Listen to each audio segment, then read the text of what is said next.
Ezibuhlungu asipheli. Umzukulu Kanyathela usesijume ngezindaba ezibuhlungu ezithi umama wesihlabani somculo kaMaskandi umongameli wama-Red Nations uMthandeni Manqele usedlulile emhlabeni ngokukhulu ukuzuma. Lolu daba umzukulu Kanyathela uvele walifaka ey'nkundleni zokuxhumana ngokukhulu ukushesha. Ubhalile laphana ephejini lakhe kuFacebook wathi, "Ibuhlungu lento engizwa ngumfowethu Igcokama Elisha, ngomama wakho, ngomama wethu, ngomama wesizwe, uMashandu, rest in peace.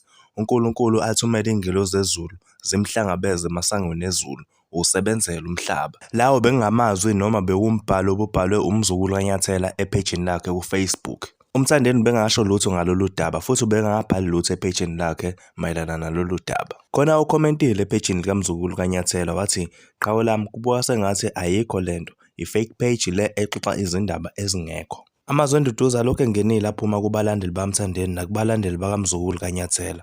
Abantu bakhombisa ukushaqeka ngalolu daba, phela akukho mnandi ukushonelwa umzali, kakhulukazi umama.